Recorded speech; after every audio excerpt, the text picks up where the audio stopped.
স্বাগতম জনাইছো 5 মিনিটৰ 5টা এমসিকিউৰ আন এটি ভিডিঅ' লৈ মই ধৃতিস্মিতা মেম আৰু আজি আমি আলোচনা কৰিম তোমালোকৰ অধ্যায় 12ৰ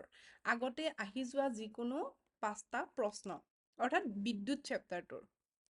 এতিয়া চাওচোন আমি প্ৰথম প্ৰশ্নটো কি আহিছে প্ৰথম প্ৰশ্নটো এই প্ৰশ্নটো 2025 বৰ্ষত আহিছে ইয়াতে কি কৈছে চোৱা যে ধাতুৰ বৈদ্যুতিক সামগ্ৰীসমূহ সাধাৰণতে ভূমি সংযোগী তাৰেৰে সংযোগ কৰা হয় ইয়াৰ কাৰণ কি আমি যদি চাও যে ধাতুৰ যিবিলাক তাৰ আছে সেইবিলাক কি হয় মাটিৰ লগত কানেক্ট কৰা হয় অৰ্থাৎ আৰ্থিং কৰা হয় কিহৰ কাৰণে কৰা হয় যে যদি তোমাৰ সেই তাৰডাল কৰবাত ছিঙি থাকে তেতিয়া কি হ'ব যদি হাতেৰে চুই দিও তেতিয়া আমাৰ ইলেক্ট্ৰিক শ্বক লাগি যাব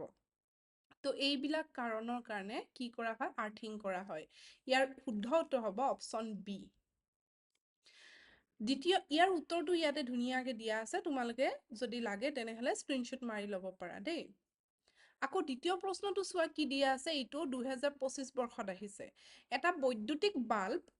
200 ভল্টৰ বিদ্যুৎ উৎপাদক যন্ত্ৰ এটাৰ লগত সংযোগ কৰা হৈছে প্ৰবাহৰ মান 0.4 এম্পিয়াৰ বাল্বটোৰ ক্ষমতা কি হ'ব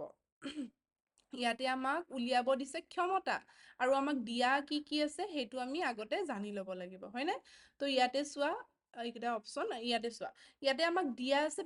ভি দিয়া আছে আমাক 200 ভল্ট আই দিয়া আছে আই মানে হৈছে প্ৰবাহ কিমান দিয়া আছে 0.4 এম্পিয়াৰ এতিয়া আমি জানো ক্ষমতাৰ সূত্ৰটো কি আছিলে P is equal V into I তো ইয়াতে ভিৰ মান দিয়া আছে 200 আইৰ মান দিয়া আছে 0.4 এতিয়া ধুনীয়াকে মাল্টিপ্লিকেশ্যন কৰি পেলাই ইয়াতে উত্তৰটো হৈ যাব 80 ওয়াট তো গতিকে অপচন হ'ব সি ওকে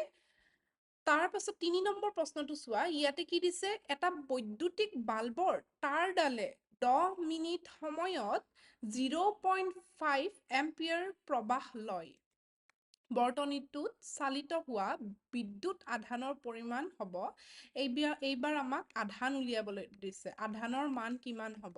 তো গতিকে এইবাৰ এইটো প্ৰশ্নত আমাক দিয়া আছে সময় আৰু লগতে প্ৰবাহ দিয়া আছে তো এতিয়া চোৱা ইয়াতে সময় দিয়া আছে আমাক 0.4 এম্পিয়াৰ আকৌ টাইম দিয়া আছে সৰি মোৰ উল্টা হৈ গ'ল এইটো হৈছে প্ৰবাহ এইটো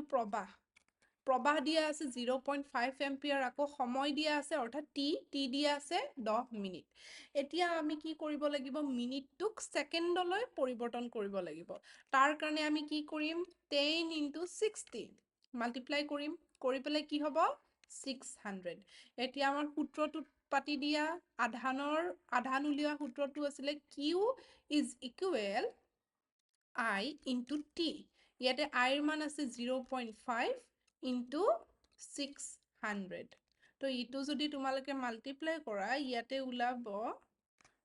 300 ওকে তো অপচন হৈ যাব সি সৰি ডি অপচন ডি টো শুদ্ধ উত্তৰ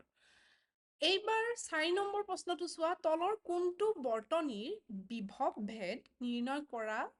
ব্যৱহাৰ কৰা হয় বিভৱ ভেদ মানে হৈছে ভল্টেজ কোনটোৰ দ্বাৰা চোৱা হয় এমিটাৰ ভল্টমিটাৰ গেলভেনোমিটাৰ নে মাল্টিমিটাৰ তো ইয়াতে কি হ'ব ভল্টমিটাৰৰ দ্বাৰা ভল্টেজৰ পৰিমাণটো নিৰ্ণয় কৰা হয় এতিয়া বাকি কিটাও তোমালোকে জানিব লাগিব ইয়াতে মোৰ ধুনীয়াকে দিয়া আছে যে এমিটাৰ কিহৰ কাৰণে ব্যৱহাৰ কৰা হয় এমিটাৰটো ব্যৱহাৰ কৰে প্ৰবাহ নিৰ্ণয় কৰিবৰ কাৰণে ভল্টমিটাৰ ব্যৱহাৰ কৰা হয় বিভৱ ভেদ নিৰ্ণয় কৰিবৰ কাৰণে গেলভেনোমিটাৰ ব্যৱহাৰ কৰা হয় অতি ক্ষুদ্ৰ প্ৰবাহ নিৰ্ণয় কৰিবৰ কাৰণে আকৌ মাল্টিমিটাৰ কেতিয়া ব্যৱহাৰ কৰা হয় যেতিয়া ভল্টেজ কাৰেন্ট আৰু ৰোধ এইকেইটা একেলগে পৰিমাণ কৰিবৰ কাৰণে মাল্টিমিটাৰটো ব্যৱহাৰ কৰা হয় এইবাৰ একেবাৰে শেষৰ প্ৰশ্নটো চোৱা এইটো 2019 বৰ্ষত আহিছে ইয়াতে কি কৈছে চোৱা বৈদ্যুতিক শক্তিৰ ব্যৱহাৰিক 1 কিলোৱাট আৱাৰ একক মানে কি এতিয়া 1 কিলোৱাট আৱাৰ মানে কি হয় তো এইটোক আমি উলিয়াবৰ কাৰণে আমি কি কৰিব লাগিব ইয়া চোৱা প্ৰথমতে আমি জানিব লাগিব 1 কিলোৱাটত কিমান ওয়াট 1000 ওয়াট ওকে আকৌ 1 আৱাৰত কিমান সেকেন্ড 1 আৱাৰত 3600 সেকেন্ড তো বিশেষ কাম একো নাই এতিয়া এই দুটা মাল্টিপ্লাই কৰি দিয়া ইয়াতে মাল্টিপ্লিকেশ্যন কৰা হৈছে আৰু কৰি পেলাই কি পাবা 3.6 into 10 to the power 6 জুল ওকে তাৰ মানে আমি এই ইউনিটটো আমি জুললৈ কনভাৰ্ট কৰিছো এইটো 10 টু দি পাৱাৰ 6 দেই, ইয়াতে লিখোতে ইয়াতে ভুল হৈছে, একেলগে আহি গৈছে। তো ইয়াতে গোটেইকেইটা ওপৰত টু দি পাৱাৰ আছে ইয়াতে, এইখিনি তোমালোকে ঠিক কৰি ল'বা। বাকী ইয়াৰে শুদ্ধ উত্তৰটো কি হ'ব? 3.6 ইনটু 10 টু দি পাৱাৰ 6। তো ইমানতেই আজিৰ ভিডিঅ'টো আছিলে। ভিডিঅ'টো চোৱাৰ বাবে ধন্যবাদ, আৰু এনেকুৱা ভিডিঅ' আগলৈ চাই থাকিবৰ কাৰণে আমাৰ চেনেলটো ছাবস্ক্ৰাইব কৰিবা।